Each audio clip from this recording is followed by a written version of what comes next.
a playlist original. Hello, everyone, and welcome to a very special episode of Back to the Blockbuster with your hosts, Gaius and Jackson. We are celebrating 15 years of In Bruges today.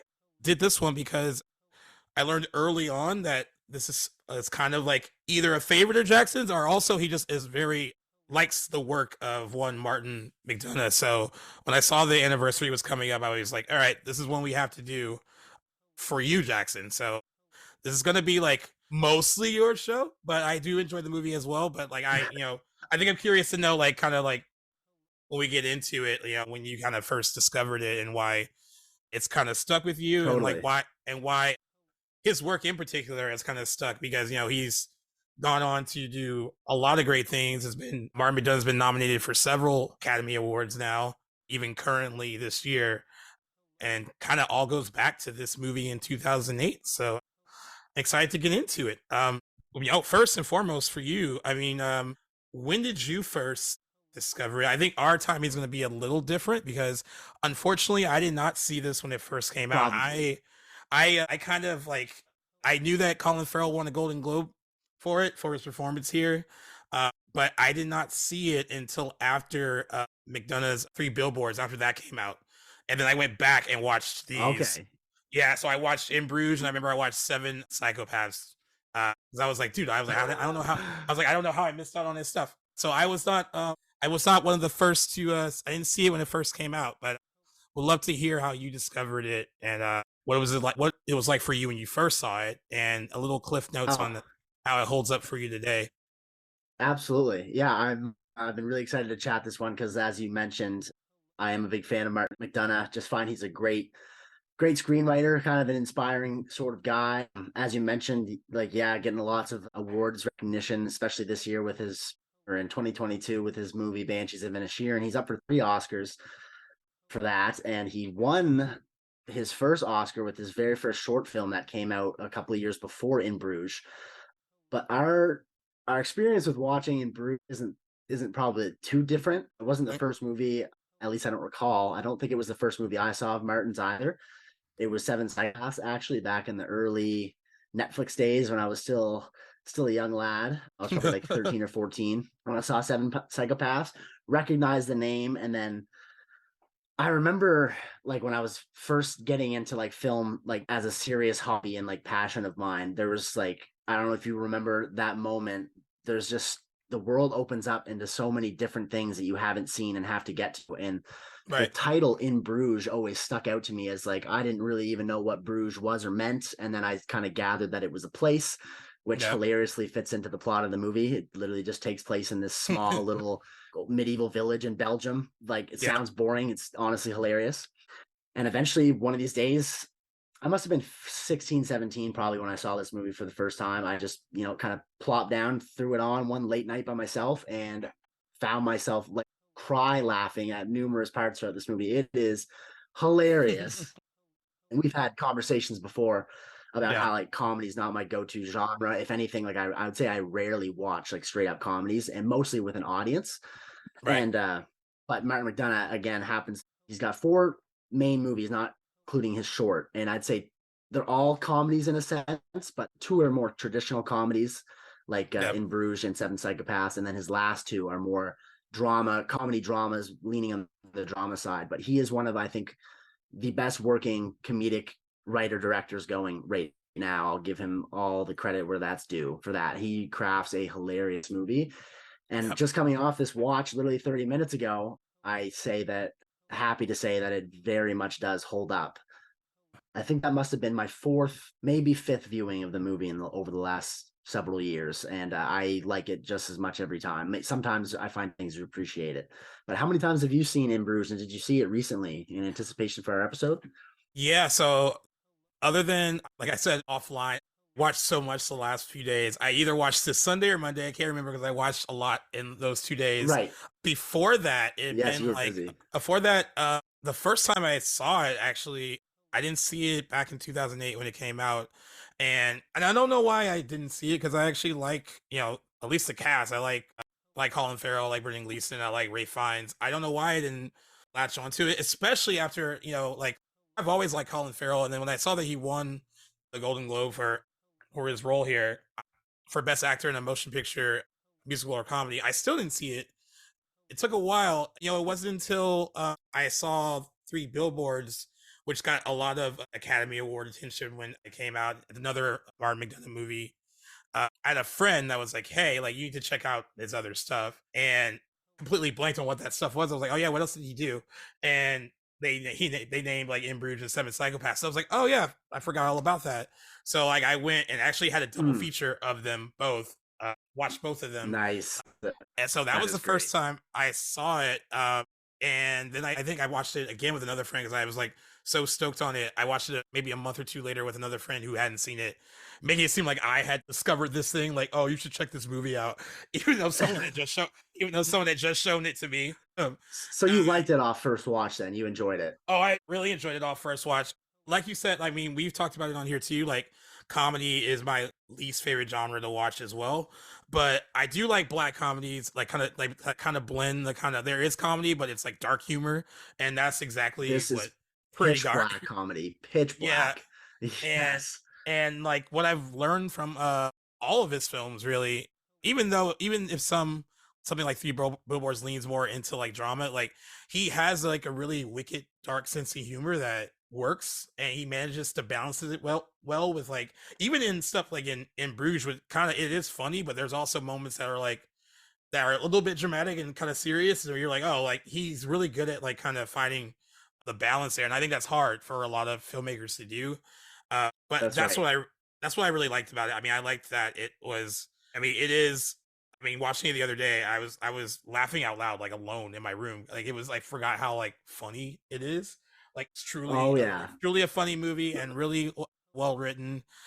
I thought it still holds up really well. I can't believe it's like 15 years old now. Like we're recording it today I on know, the man. day that it turns 15.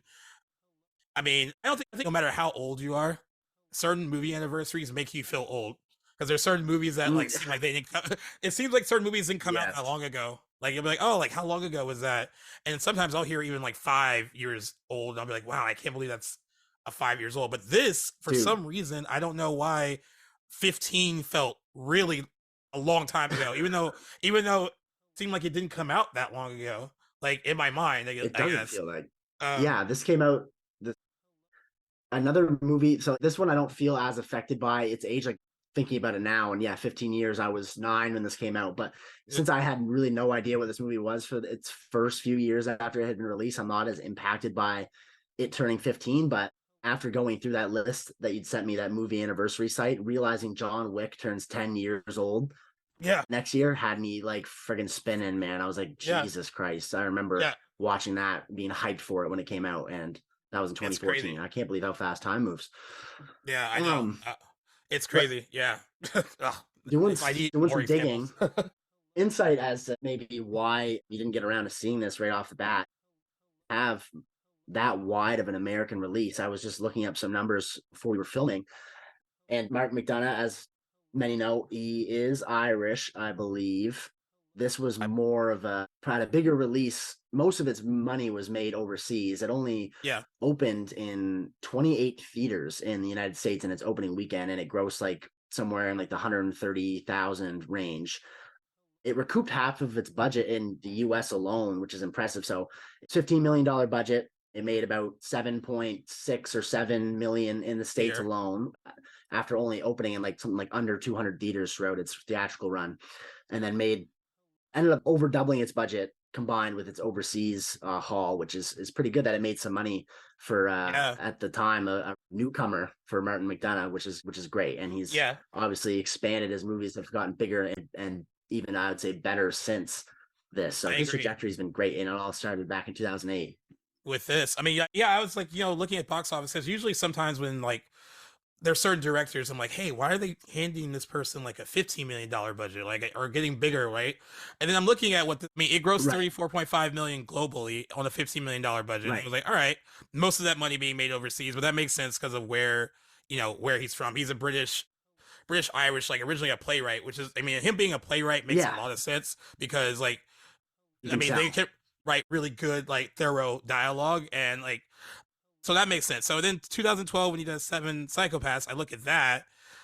They said it has a budget of 13.5 to $15 million again, makes $33 million globally. So again, he's making good money like from overseas markets completely. And then he gets 3 billboards in 2017. Proves to be even bigger success because that was a success here and it was a success overseas. 12 to $15 million budget again. That's his sweet spot. $162.9 Yeah, I million guess so. worldwide again. And then looking at Banshees, which I think is kind of still playing in certain places. That's right. A little bit bigger budget time around, $20 million budget. And so far it's grossed $37.7 million worldwide.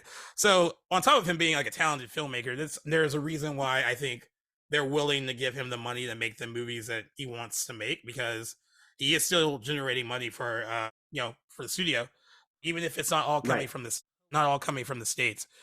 And you're right. I mean, like, it does begin for him with this film in 2008 because he's coming off of like doing plays and all that through like the mid 90s, and then like you said, he wins the Academy Award for Best Live Action Short or Six Shooter in 2004, and then does this movie in 2008, and I guess gets him all the attention that he really needs. I mean, if you're familiar with him as a playwright, then like, yeah, especially if you're overseas, you're like, you already know that this guy is pretty good already.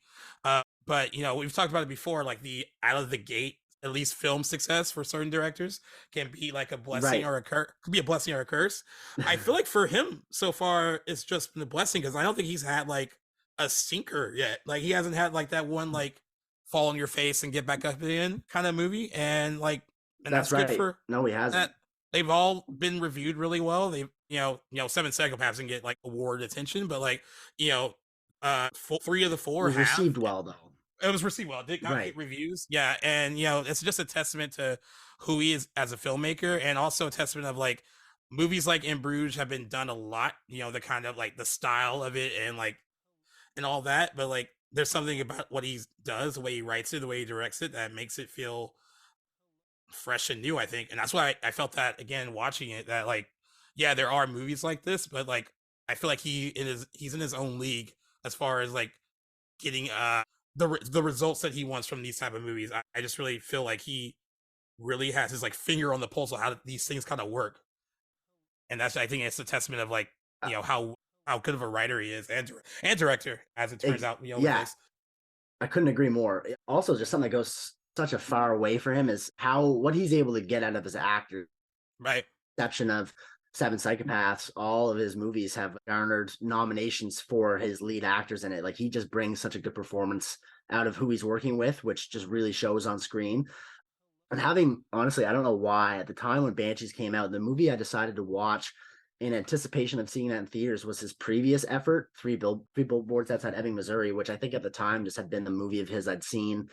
Yeah. Probably like it was the one I was like the most far removed from. Right. But I really should have watched In Bruges before, because like by nature of having the same 2 lead actors in those movies and like their chemistry, it would have like been a good segue into Banshees. Yeah. I'm kind of glad that I hadn't seen it so recently, like in anticipation of this watch, because it felt fresh. I hadn't seen it in maybe 2 or 3 years, maybe even more. And it was just so refreshing to see again.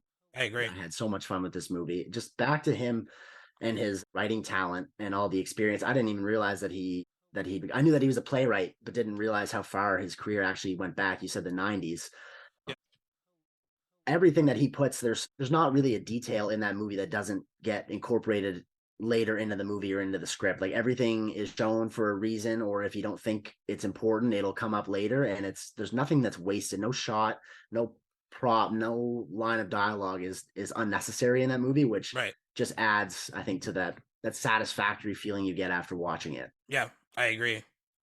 I do want to say, the anniversary episodes, like my assumption is if you're listening to it, you're familiar with the movie, like you don't want it to be spoiled for you.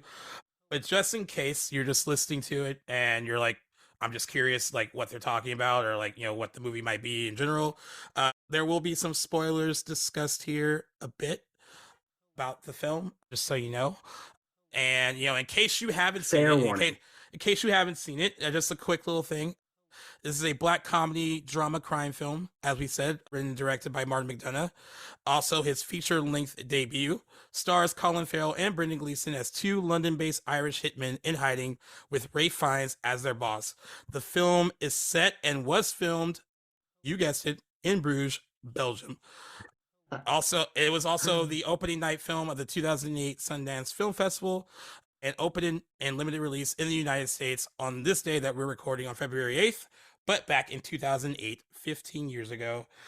It also won Colin Farrell a Golden Globe, as we said, for Best Actor, Motion Picture, Musical, or Comedy. He was also nominated alongside Brendan Gleeson, which is kind of cool because they're in the same boat again they've actually been in the same boat all award season for Banshees, which is awesome. It seemed like they have like a really good camaraderie and friendship, having worked on this movie first and then having to work on Banshees now. And McDonagh also won the BAFTA Award for, of course, yeah. McDonagh won the BAFTA Award for Best Original Screenplay, and he was also nominated for the Academy Award for Best Original Screenplay. That was the one I did not know going into this. I didn't realize he was nominated for Best Original Screenplay for this, which made me so happy that they actually acknowledged a movie like this with original screenplay nomination, because it's a little off for the Academy, I think. I mean, it's not something they would typically You're so right. It's not. I feel like it could be a sign of its time. I think it's even less likely these days that a movie like this with dialogue that it has would get recognized. I could be wrong about that, but 2008 doesn't seem like the longest time ago, but really the landscape was different. And this is a point that I wanted to bring up. I think part of what makes this movie so funny is like just the type of humor that you get over in the UK is just different than I think the humor of North America. It's like they're not as fixated on political correctness. That's not to say that like American comedies are all politically correct, but there's just it's so more of like their culture, I guess. They get away with things you wouldn't really get away with over here. Like some of the best lines in that movie, the funniest ones, I should say, maybe not the best, are ones that like you wouldn't be repeating somewhere like here. And it works with the European characters. It just works so much better with them. And a funny tidbit of like trivia from that movie, I guess he wrote the characters that Colin Farrell and Brendan Gleeson play as British hitmen, which is like where they operate out of was London. But just when they got cast, Colin and Brendan are both native Irishmen, so that's why they switched to being Irish and just speaking their regular mother tongue, which I thought was a cool little tidbit. And their dialogue together, seamless. Yeah, absolutely. Yeah. I really, what I like, on top of everything, the writing is really good. Just speaking on those two guys again, I do love the kind of like odd couple kind of relationship that they have, because they're so different from each other. But like, it's, I think that's what makes their chemistry really work in the movie. And like, it becomes like a really, even though the movie is funny and like plays more for humor, you do develop this really like kind of poignant friendship enough between these guys, even though they're like professional hitmen, and that at one point one of them's assigned to like kill the other. So like it's that part's interesting too. But like it is, I do love the kind of like banter back and forth that they have, with Brendan Gleeson being the bit more of the calmer one of the bunch, and then Colin Farrell, Ray being more of the kind of the spastic, a little bit more like energetic, a little bit more neurotic, younger, immature, inexperienced. I guess more at least inexperienced of the two. Yeah, but I love their camaraderie though, and I mean you see it here, and you see it again in Banshees, like between the two actors. I go back to that, like when Colin Farrell won for Banshees, and when he was thanking Brendan Gleeson in his speech, you can tell that like has become like a real like friendship like off screen. And it kind of was like forged here.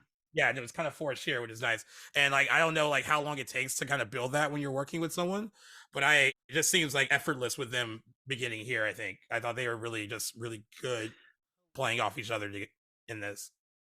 That's a great point. Like, you've never watching In Bruges again, like wouldn't have guessed that these guys had never collaborated before. I at least don't think they had before In Bruges, but their chemistry is just seamless, as you mentioned.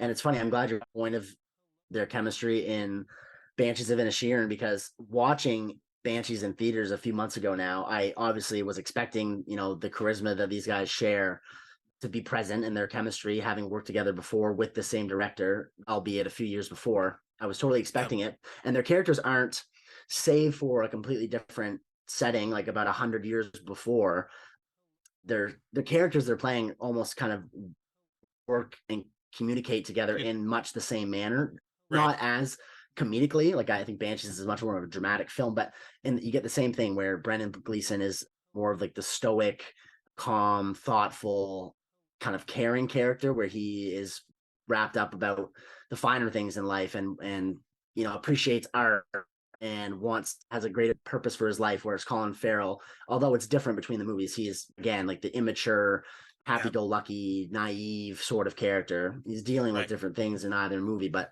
they are playing shadows of themselves in between those two movies.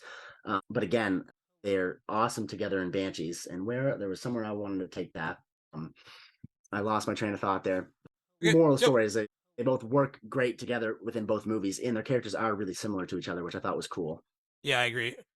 I want to talk because, what kind of sets this movie off is an extreme kind of scene of violence. And like, we did talk about how like dark the movie is, even though I made a note about that. Yeah, even though it is a funny movie, it's very violent, and like, I always bring up Roger Ebert a lot because sometimes Roger Ebert, when he would review things, would like kind of point to characters being like, films either being like kind of deplorable without people having any moral ambiguity, but maybe he saw something like different here, because he gave this movie 4 out of 4 stars. And I'm watching it the whole time thinking like, it's really violent. It's insanely violent.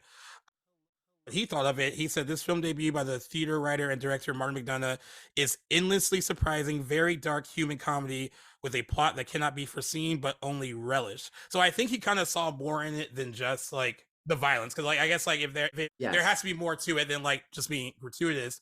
But that I mean, of course I've seen the movie before, but even watching it the other day when he has to shoot the priests during confession. And then the end result is, killing the little boy. I know I saw it before, but I was still so taken aback by how like not just the killing of the little boy, but like the way the camera kind of, doesn't shy away from showing. No, it does not. A massive like bullet hole in his head. Like, I guess you have to show that like that to kind of show how that really affects Ray. Like, I guess like throughout the course of the movie. Right. And yeah, like it doesn't shy away from being extremely violent, like whatsoever. And I respect that because like, it gets its point across without being too over the top about it.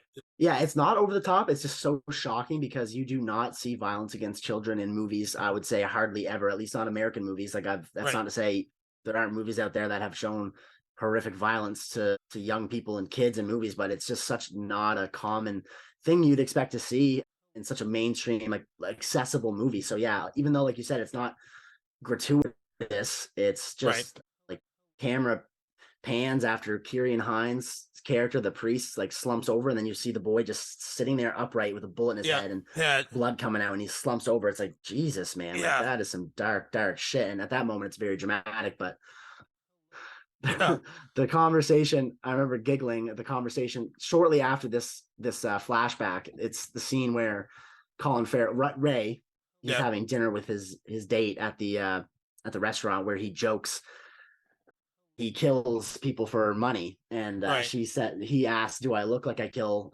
something and kids something? And she goes, no, you don't look like you kill priests or whatever, just kids. And he kind of like giggles because this is right after we see this flashback, and I was like, my God, this is dark, man. But like, the fact that they can giggle, though, the fact that they can play it for a laugh like right after that, like without like you don't see that, no, without a pause, that they're able to do that.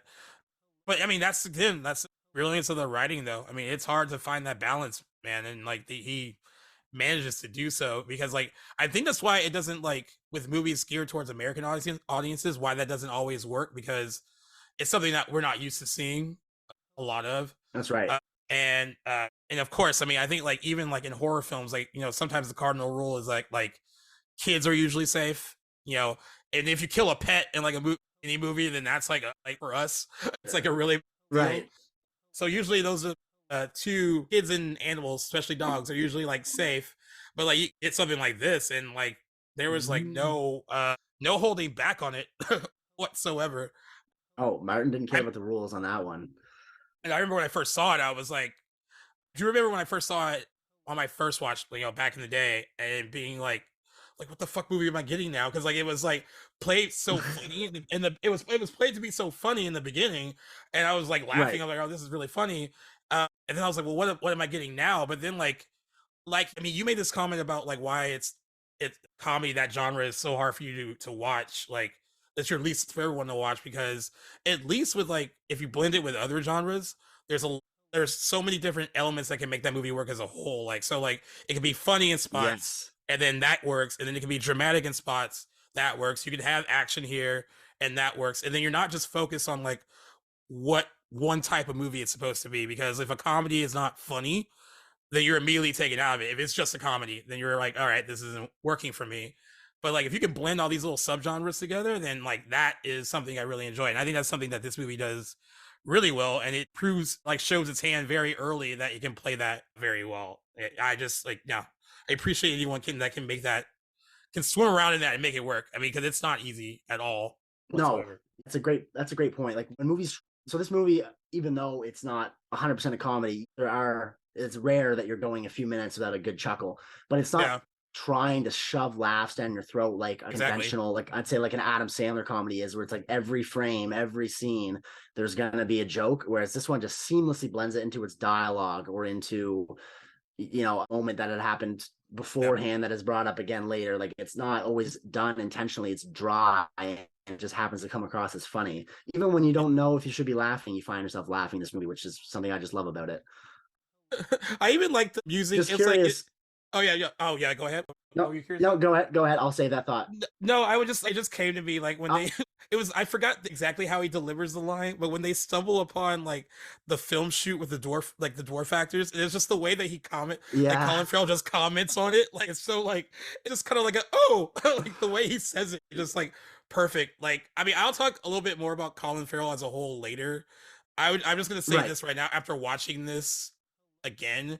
I feel like this is the best work he's done as an actor, period. And I actually like his Oh, really? Eh? yeah, yeah, I I don't like a lot of his disagree. I stuff, hadn't thought about that though. but yeah, Yeah. I because I brought him up on other episodes that we've had before, but like he's really funny, and I don't think he really played to that a lot early in his career, like like Not he before this. not before this at all, really, and then I feel like he found his groove like starting with this, and then like really found his groove. I mean, he's always been a good actor, but like he really found like all right, I can play so many different types of roles now that he can do anything. And like in this movie he gets to Certainly. do a lot. He gets to like jump from being really funny and then having a lot of dramatic like a few dramatic moments that really work too.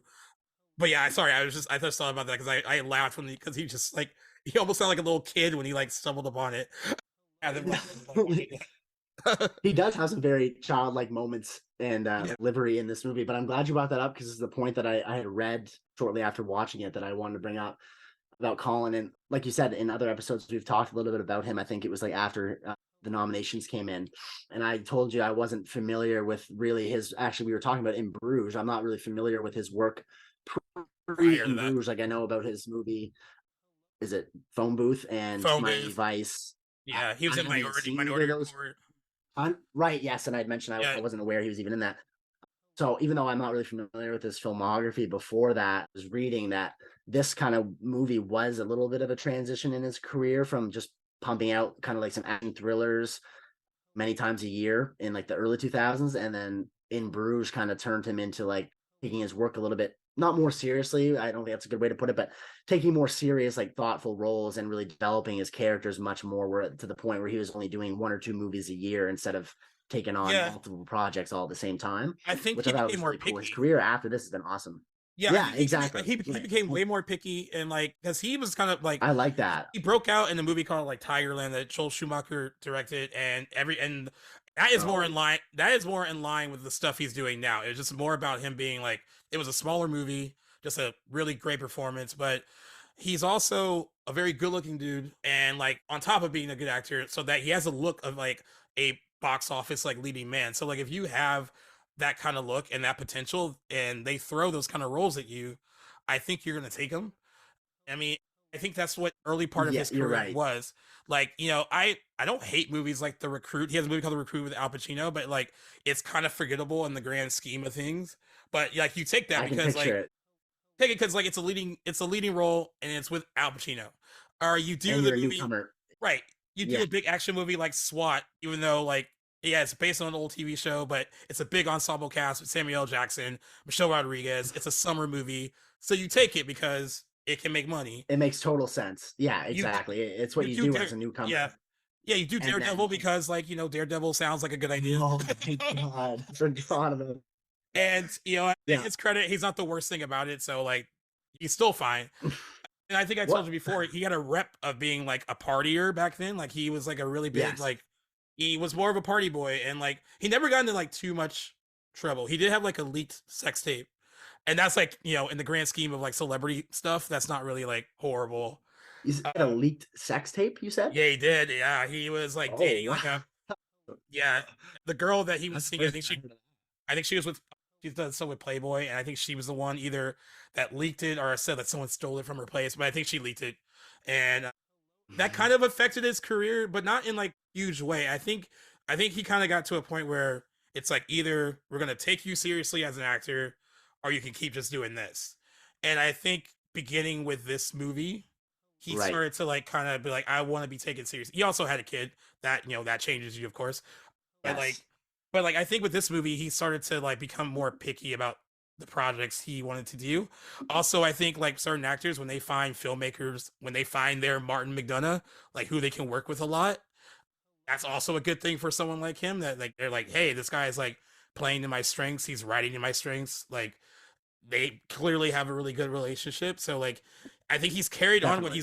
what he learned here, and he's carried that on into the other projects that he's done outside of working with him, because he's had hits like since this, but I think Oh, big time. he's been more focused on like the work rather than oh how successful is this going to be. And I think that's made him a much better actor in the long The run. hallmark of any good actor, exactly. When they're just invested in the work that they're working on and not necessarily the ego. Yeah, I agree. Yeah, it's like I remember I hadn't even seen this, but I was still happy that he won that Golden Globe because I actually liked him.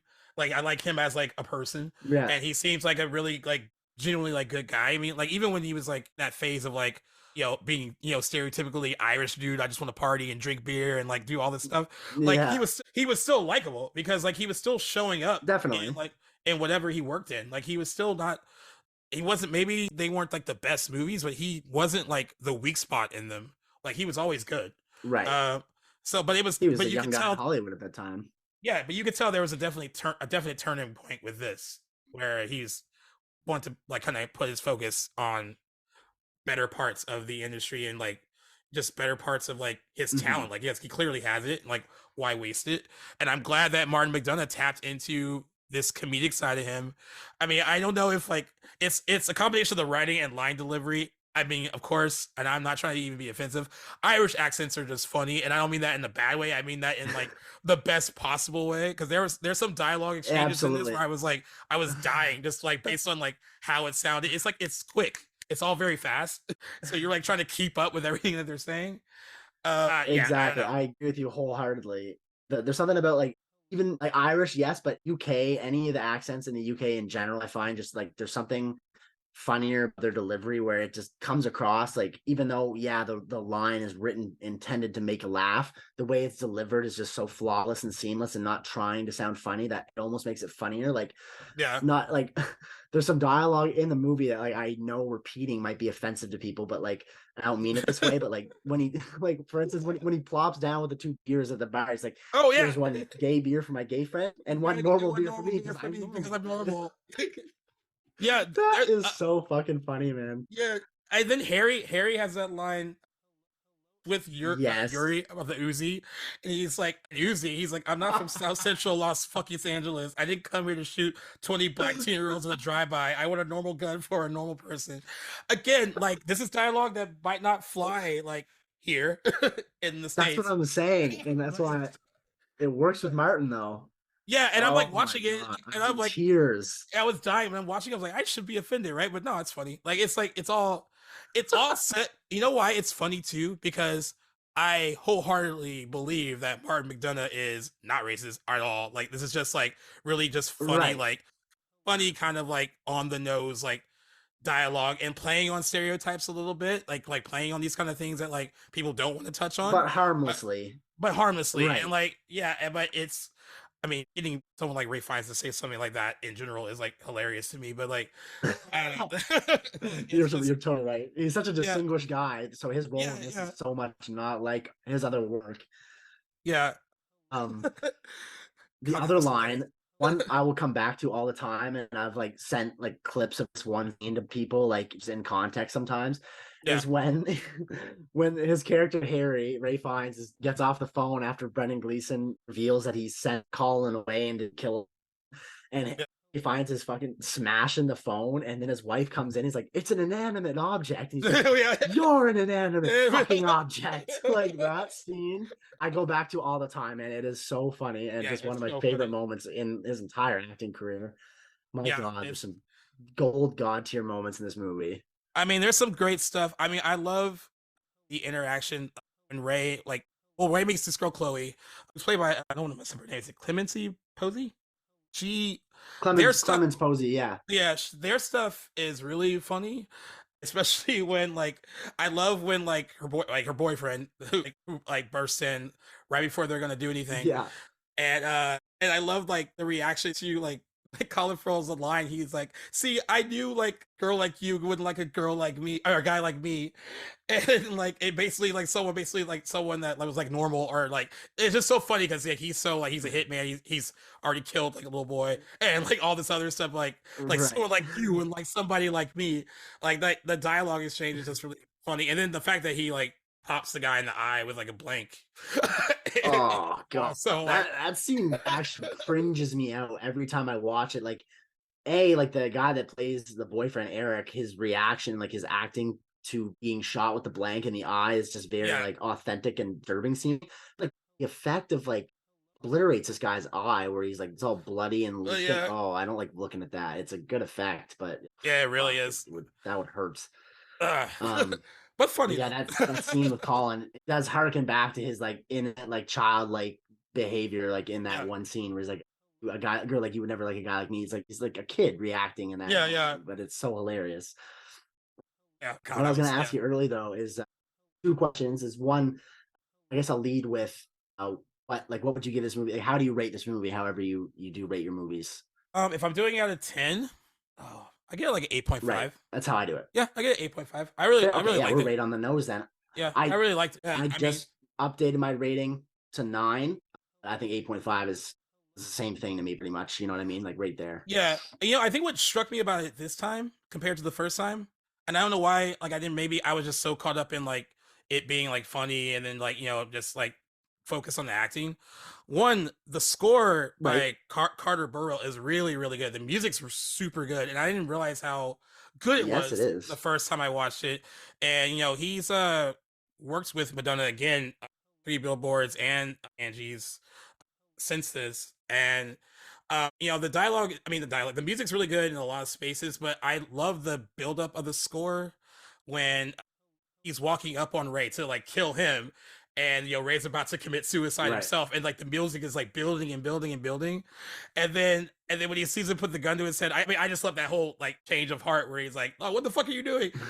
That whole thing is just really funny to me, but like I never really paid attention to the score, and like it's a really like beautiful piece of music for something that's so like a bit comical and not entirely dramatic. Hmm. I really really enjoyed that stuff a lot. I It also oh yeah, what were you gonna say? I was say it actually kind of has like this fairy tale like sense. Like, the score evokes like the fairy tale nostalgia, like personality of Bruges, which is something that Harry mentions multiple times. That it's like a fairy tale land, and I think the Yeah, score really evokes that. That's all I was gonna yeah, say about that. What were yeah. you No, gonna say? I know. I think so too. I mean, I just so amazed I didn't pick up on it a lot when I first watched it. I mean, I think I was just like Mm, paying attention to like other things when I first watched it. That was like totally. one of I the mean, first things I you don't jotted do that. when I jotted down when I was watching this. I was like, "Wow, this score is like really good," because it feels like it belongs in this movie, but it feels like it belongs in a more dramatic film rather than this. But it still works though.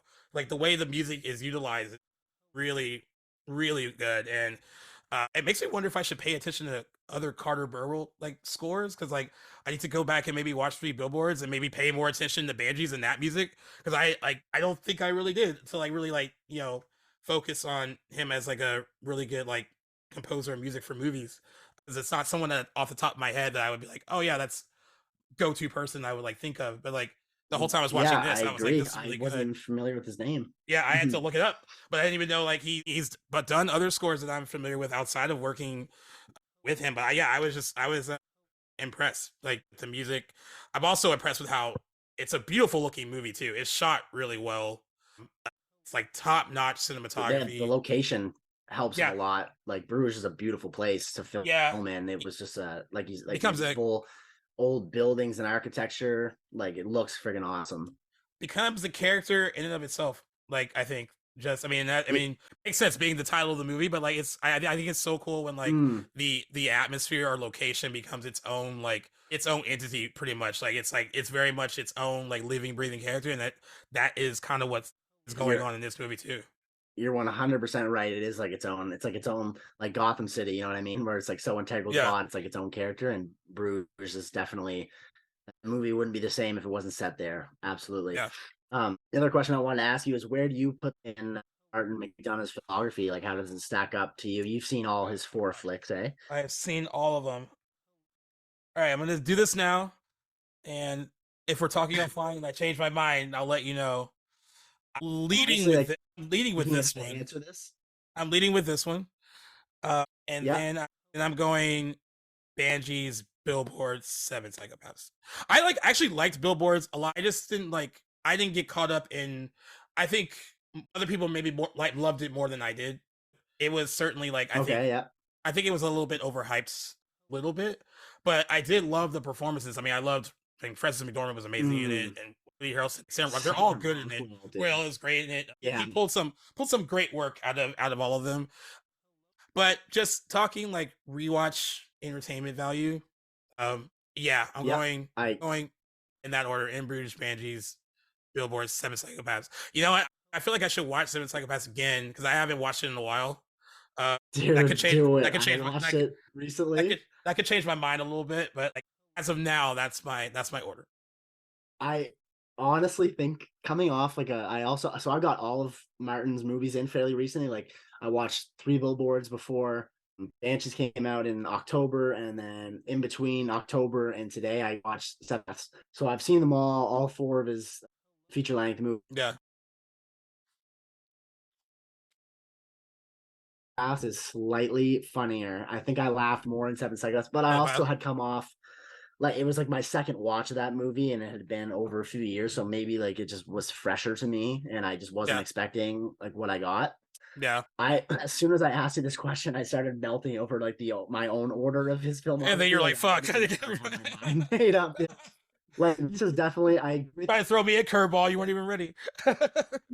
I I'm, I feel like my opinion of him or of movies could change on a whim.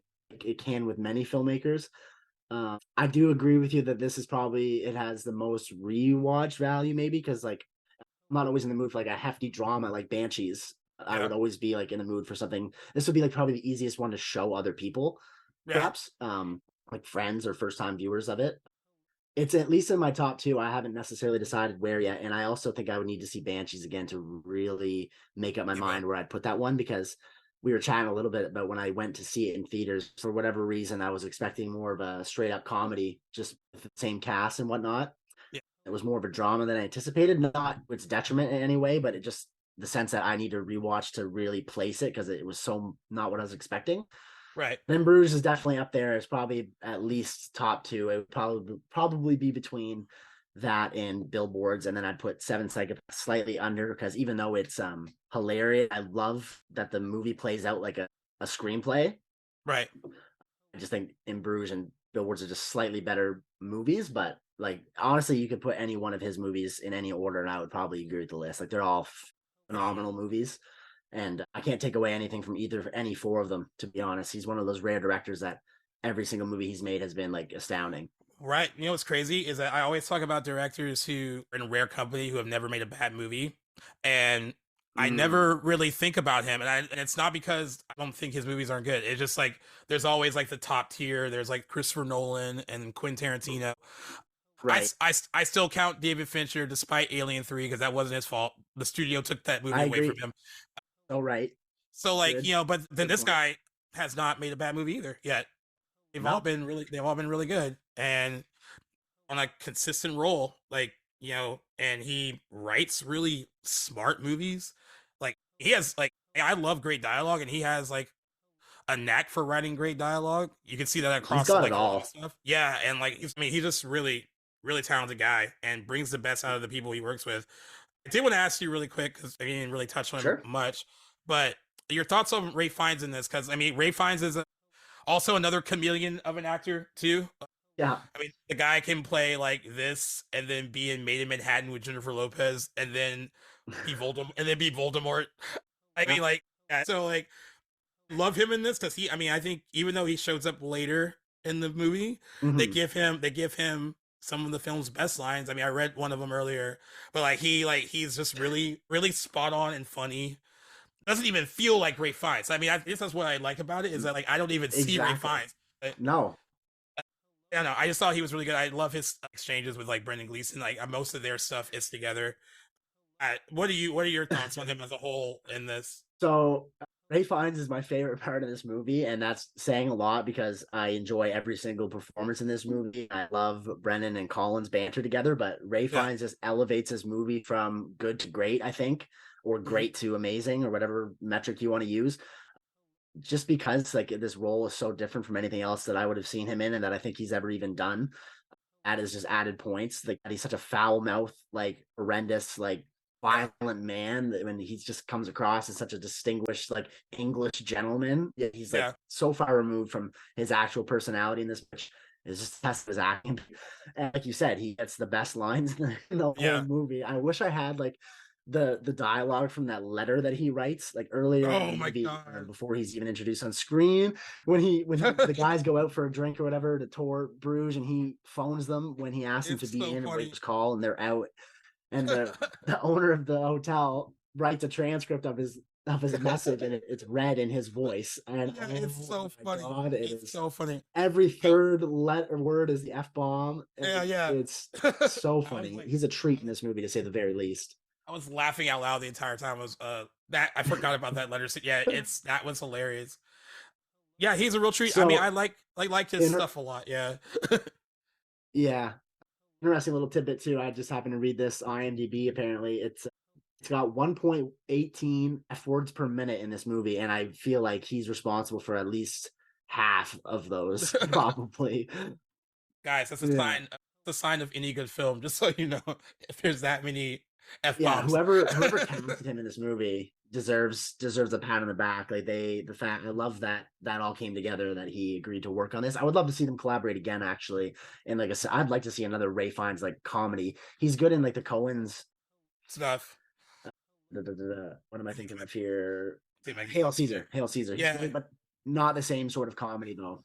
I guess he's like He was awesome funny as a and foul he's mouth. funny in a dark way in the menu. Like it's not like obviously funny, but like he does have some like Right. stuff that could be interpreted as funny. He's a really great actor in general. I Like love you their said, a kind of chameleon. I love their standoff like when he's upstairs and he's at the door with the wife. And I love the whole notion of that there is some kind of honor among like these dudes, like among like and like they're not gonna like the fact that like she is a woman and she's pregnant and they weren't gonna let that kind of like okay we have to be careful about like how we go about doing this kind of thing. I thought that was like a really funny exchange, like whole like back and forth, like all right, I'm up here and like like Yeah. you're not gonna shoot me in front of her, like you're basically there's a pregnant woman down here. I thought all that stuff was like really like funny and great. And then when they do the whole count off, like like on the count of like what was it 5 or whatever, he's like Yeah. who's on the count, he's like you were that stuff was really great. I also Hundred percent. I know it's a movie. I don't know how many. I mean, yeah, all right. I'm being like, I mean, I'm looking into it too much. Colin Farrell gets shot the fuck up like towards the end of this movie, like, and it is like still pretty much standing. I mean, still alive. And he should be dead at certain points. I Right. do. I do love though, like you said, like in the script, there's like a lot of callbacks to like stuff that happened before, and I just love the callback to him shooting the boy, and then like Right. that kind of pays off in the end where like he has to kill Ray and like You've got to stick to your principles. principles. Yeah, that whole thing was like I thought that Yeah, was like I was like what a little poetic bow to put on this at the end of it, right? Um, uh, absolutely. yeah, and also I know I skipped over it, but like Brendan Gleeson falling and then hitting the ground and then like pretty much splattering everywhere once he hits the Oh, pavement. It's like I'm like trying to pay attention to how like emotional this scene is because like it's like he's losing his friend, but then I'm like watching it. I'm looking. I'm like there's like yeah. part of a leg over there, and like you can see like his Oh, insides there, oh. and I was like Jesus Christ, that's so When he like says, "Take my gun," yeah. He's like oh yeah, yeah, it's so gross. and Colin reaches in and grabs his gun. It's in pieces. He just like, fell like 100 feet. Oh Yeah, man, it doesn't so waste a moment to be yeah, funny. yeah, I Um, agree. on the note of the ending, though, what are your thoughts on like the final scenes? Did you have any like interpretation as to how you feel it ends? I know it's intentionally ambiguous, but people obviously have ideas of how Colin Farrell's character winds up. Just wanted to Oh, hear your thoughts on that. what's his fate? Um, Right. I want to believe that He he, does get shot the fuck up. He yeah, does. like I want to believe that he made it because he like I feel like like you root for him like despite the things Yes. that he the whole movie like you still root for him because there's like you said there's like this like childlike innocence that he has about himself where Right. I don't think he's totally a bad guy despite what he does for a living I guess like you grow to like him a lot. I mean same with Brendan Gleeson like even when he is done for like you feel for that too because like you watch these two guys like kind of grow together a bit. I want to believe that he made it. I know it's ambiguous and they wanted you to leave it up for interpretation. I'm gonna fall on the other end though. I think he might have died, and and Fights it. I gets a agree little with you. peace and gets a little peace because I think that's what he kind of wants. And but God, I would the my heart wants him to be alive. I know. And I feel the same way. And I remember on a previous watch of this, like somewhere out there is a YouTube video of someone analyzing the ending. And I remember there's a video out there that I really liked and painted a good picture of how they feel his fate ends up. I just can't yeah, recall it. It's been probably a couple of years since I would have watched that, but my mind, like after watching it this time, is just something that you can't but notice. Again, spoiler alert: the whole point of the movie, the whole time Colin's on screen, he's pretty much suicidal over his guilt for accidentally killing this young child, and for right, the entire movie, he's more or less like he's depressed, suicidal, even tries to take his own life, and the entire time that he wants to die, he does not, through circumstance, is not. He's let go or he's caught in the act and he's kept alive, and that's why I feel like I play like again Martin being like a dramatic playwright, I think kind of I get like this sense that it's kind of leaning on the tragedy side and the sense that as he in his dying words, he's hoping that he lives. And I feel yeah, like now that he again wants to live and his thirst for life has been stored, I feel like that now he is permitted to die in a sense, even though we don't see it. Like that's kind of why I think that he yeah, will end up dying because he yeah. doesn't want to. It's like kind of it flips. It flips, And I kind yeah, of like as like tragic as that is, I just love like the just the dramatic irony in that. yeah. No, I agree with you on that. I think that's a good way to interpret it, and I do like that they even Mhm. open for interpretation though. Like you can I take love a movie that does that. some people hate it because they want like proper resolution. Like I've been with you for 2 hours. Let me know like how this all wraps up. But, like I really enjoy Right. that they just kind of like leave it up to Mhm. the audience. It's really similar to the ending of Billboards, isn't it? Where it's Yeah, ambiguous. You don't really know what's going to happen once the frame cuts to black. And I really like that. I don't remember if his other movies end ambiguously off the top of my head, but those two definitely do. And I oh really yeah, enjoy that about an ending. I don't like when all the pieces are put together for you. Like, should require some thought. I agree. But it is a great ending. Yeah, I think it works. I mean, the whole movie works for me. I mean, I mentioned it before. I just love that you can blend all these different like subgenres together and like actually work. You have like really funny moments that we pointed out, and like guys, when you watch this, if you do want to revisit it, there are a ton of. I mean, it's a very quotable movie, and like I feel like it would be more quotable here in the U.S. if it had like a bigger like following here. I mean, I think people have seen it and do enjoy it, but it's one of those. It would be considered one of the most quotable movies, like amongst some other classics that we have, if more people were aware of it. It is really the dialogue is just really smart and really funny, but it also has these real dramatic moments too. Like I got when he after he tries to kill himself and he stops him from shooting himself in the head, and they're talking, and then he has that like kind of breakdown about like killing the boy, like when it really like hits him. I thought that was like really Right. good. Like the fact that Colin Farrell he could bounce between being like really silly and like goofy, and then getting to this like real kind of like emotional place with that. I thought that was just a testament of like just him as an actor. And then also again, like you said, like it is that character is seems almost so innocent in the way where it's like this line of work is hitting him differently than it probably would someone who has been doing it a lot longer. And like Right. he plays all that really well. And like I just love that you can like do all those things. Like it's not just one type of movie. And that's why I Mm.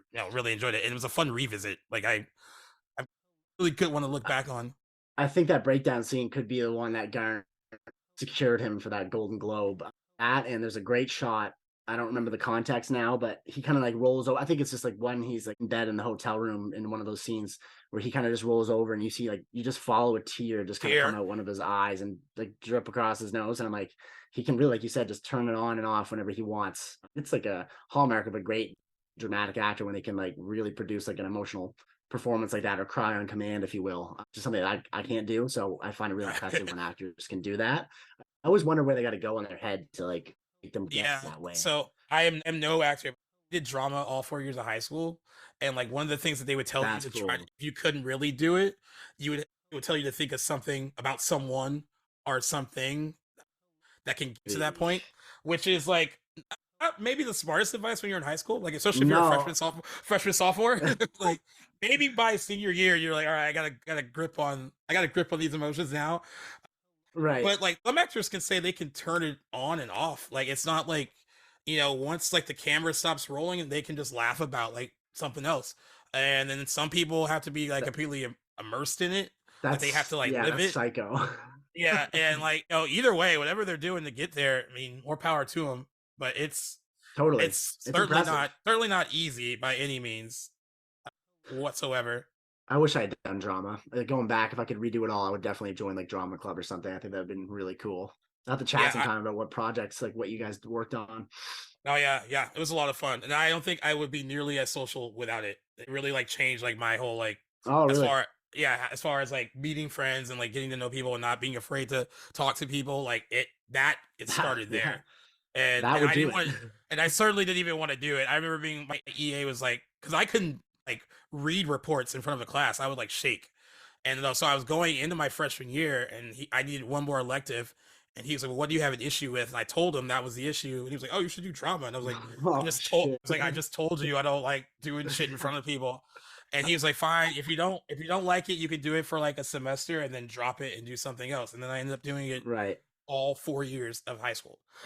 So That something good came out of it. Oh, definitely. I think your guy or your EA knew what he was getting at when he asked you Yeah, that, which is I good think old good advice. good old Mr. Fish. I will always remember him because he was the There one you go. that told me to do that. Just a little like That's going over hilarious. some tidbits with you guys about the release of the movie. Opened in limited cinemas, like we said, on February 8th, 2008, and 28 theaters in the United States when it opened here.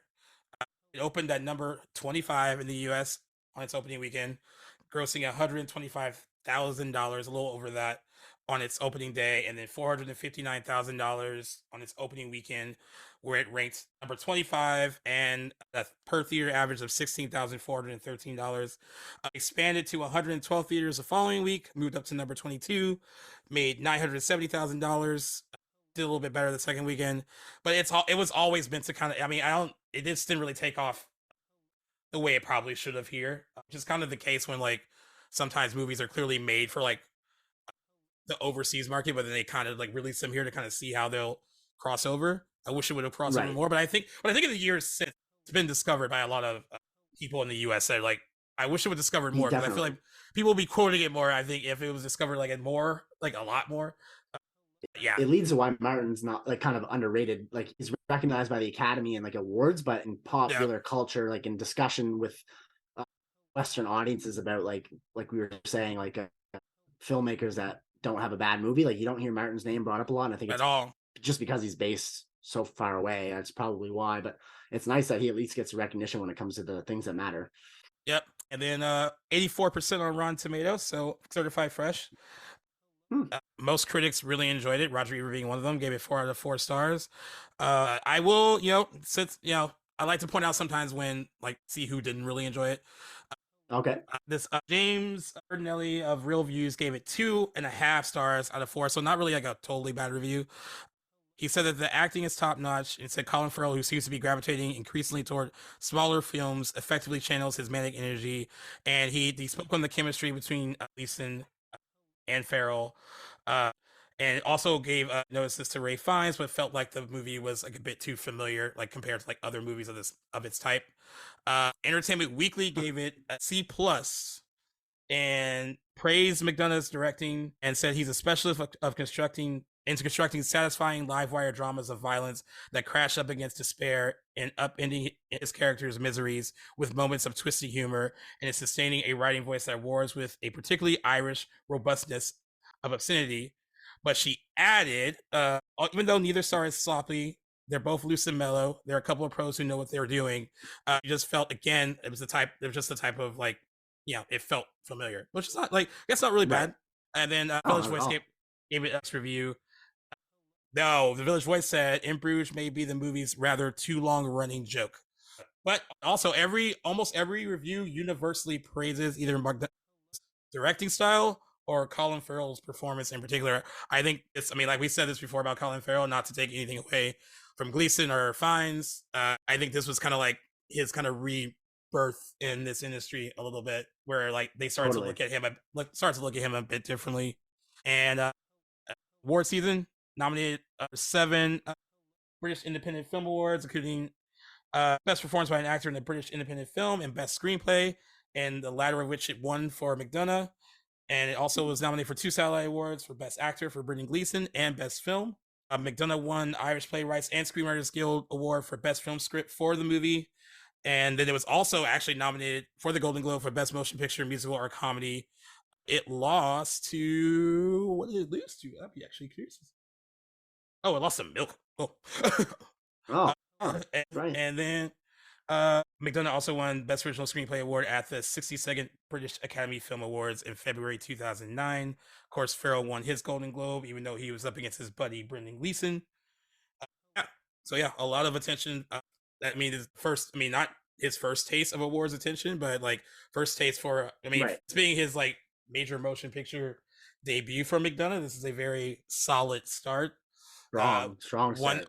One that he would carry over into his other films. Any final thoughts you have on Yeah. Well, so would you say this movie gets the Gaius seal of approval? Would you recommend this to people that haven't seen it? I would recommend it to people who haven't seen it, most definitely. Especially if you like movies like this. I had a buddy, these movies are very different, but I can see why he kind of thought he's a big fan of Smoking Aces, which is it's violent, more violent kind of action oriented movie. But kind of the same. Do I think so? I feel like it is, but it feels like his type of movie, and I will right now if we are wrong, because we have to fact check ourselves. I think it's an early game. Oh, actually, Joe Carnahan directed it. It feels very Guy Ritchie, but the guy who directed he wrote Narc, which is another really underrated movie. He's another stuff too, but I like that when I like in Bruges, and I told him it's not as action oriented as that, but I think you would be kind of all caught up in the dialogue and everything and wittiness of it, that you would appreciate it. So anyone that appreciates just a well written funny dark comedy, I think would really enjoy it. And I also agree with what Jackson said earlier. I think it's also an easy one to share with someone else and get them to watch it. I don't think it's a hard watch. It's very easy to it's very accessible and very easy to get into. I already know it gets your seal of approval. It's one of your favorite movies. So. Absolutely, it does. I fucking love In Bruges, and I was happy to be able to watch it and talk about it today. So I'm glad to get that watch in. So what we're gonna do, and I'm doing this for the first time with Jackson, but I think he'll catch on to what I'm doing. We're gonna do when this episode drops. We're gonna ask you guys again to get some audience participation. I'm gonna ask you 2 things. first being on Instagram, Twitter, wherever you want to do it. Of all of Martin McDonagh's movies, we're going to ask you which one is your favorite. And then on our next episode, we'll share some of your answers and see how many of them are in Bruges, or if you guys kind of went another route. Maybe it's Three Billboards, maybe it's Seven Psychopaths. But we would like to know like kind of what your favorite Martin McDonagh movie is. And then as far as the movie anniversaries are concerned, we do have some of like our favorites that we're going to pull from this very massive list for 2023. I'm gonna start asking you guys kind of like what any anniversaries that are coming up that you think that we should hit on or like discuss. Throw them our way too, just in case there's any that we're missing, because there are a lot, and I know there's certain ones that like I have are my favorites that I might accidentally miss something that would be potentially bigger to talk about, like as a milestone. So if there's any that you think that we should discuss, please let us know on all of our socials, because like we would love to kind of throw them into the mix, because the anniversary episodes are fun. Yes, I they are. love doing the main show with Jackson, and it's all industry news, and that's fun too. This is more in line with like the show that goes on with Owen, where you're just talking about like one movie for an entire episode. So it's good for us, or good for Jackson at least. He gets to mix it up and like talk about one film in particular rather than bouncing back and forth between news. So like this part of it's really fun for us too. So we will take as many of them as we can take on. We'll take on your suggestions. Of course, we'll have our favorites. But yeah, we'd love to hear what you guys think and like what we should kind of include on a future anniversary episode as well. Totally. And we should make that, to put that link somewhere so people will be able to click on it, go peruse and see which of their favorite movies having anniversaries come up. That was a super cool list. I'm really glad you sent that to me, because I had always wondered how people are so on top of when movies were released and stuff, and if it just pops into their heads. But that list is really great in the sense that it lays all out for you. It lets you know what movies turning 5, 10, 15, 20 and whatnot. So yeah, stay tuned to our socials where we will have that available for you guys. And keep your ears open for later this week. We will have regular scheduled programming on Thursday, where we'll be talking about industry news. And as always, again, stay tuned to our socials, Instagram and Twitter at Back to the Blockbuster. You can always find us posting there, hoping to get some audience engagement from you guys. Like Gaius mentioned, let us know what you guys are excited and want to see and hear about in relation to movies. As always, too, check us out on Apple Podcasts, Spotify, Google Podcasts, and wherever you get your podcasts from. And tell your friends like this sort of content to come check out Back to the Blockbuster. Gaius, pleasure chatting in Bruges today.